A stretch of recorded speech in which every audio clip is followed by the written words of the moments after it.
Ẹ kú dédé àkókò yìí gbogbo olólùfẹ́ ìkànnì Jígí Alárà kẹrìnlélógún tó kalẹ̀ sí ìlú Ìbàdàn ní ìpínlẹ̀ Ọ̀yọ́. Ilé tí a ti ń sọ̀rọ̀ bí àkọlé ìtàn tó sì jẹ́ wípé pẹ̀lú ìmísí Odùduwà ni gbogbo ohun tí ó ń jáde ní ẹnu àwa. Ẹ̀yin olùgbọ́ wa, a kúkú dúpẹ́ fún bí ẹ ṣe ń bá wa lọ. A sì gbàdúrà wípé ojú tẹ fi ń wò wá kò ní fọ́, etí tẹ sì fi ń gbọ́ wa kò ní dì.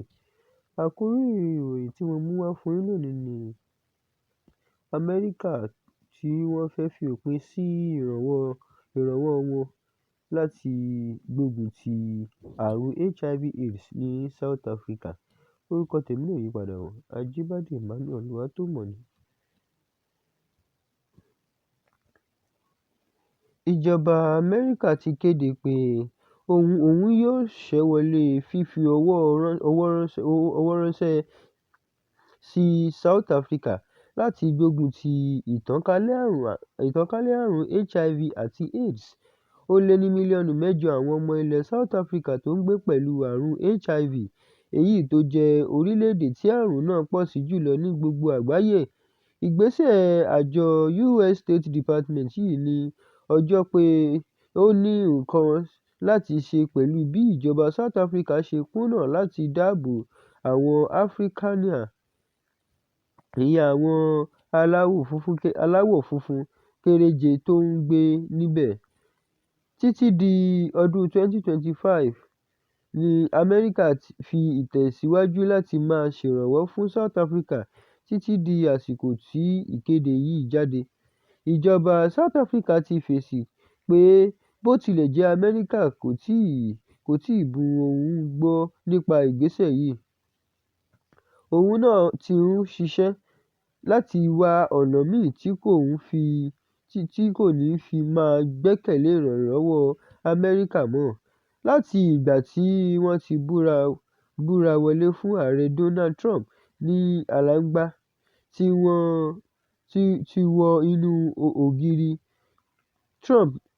Láti ìgbà tí wọ́n ti búra wọlé fún Ààrẹ Donald Trump ní aláǹgbá ti wọ inú ògiri ìbáṣepọ̀ South Africa pẹ̀lú Amẹ́ríkà.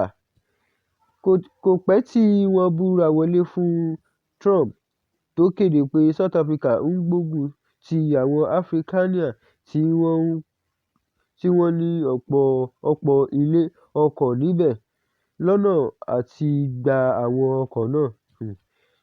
Ṣáájú àsìkò yìí ni Amẹ́ríkà ti máa ń fi owó tí iye rẹ̀ tó ní $400 million ṣọwọ́ sí South Africa lọ́dọọdún lábẹ́ Asia ètò President Emergency Fund for AIDS Relief (PEPFAR). Amẹ́ríkà ní lẹ́yìn àgbéyẹ̀wò àwọn ìwà ibi tí South Africa ń hù sí àwọn aláwọ̀ funfun náà, àsìkò ti tó fún òun láti wọ́gilé ìrànwọ́ tí òun ṣe fún un. Ọ̀pọ̀ ló ti fẹ̀sùn kan South Africa pé wọ́n fẹ́ ẹ̀yà àwọn aláwọ̀ funfun run níbẹ̀. Àmọ́ ṣá, ìjọba ilẹ̀ náà ti sọ pé ọ̀rọ̀ kò rí bí àwọn èèyàn ṣe ń gbé káàkiri. Ibi tí a rí mọ́ fún lórí ìròyìn yìí leléyìí. Ẹ ṣé bí ẹ kúkú ṣe ń bá wa kálọ. Ó dàbọ̀.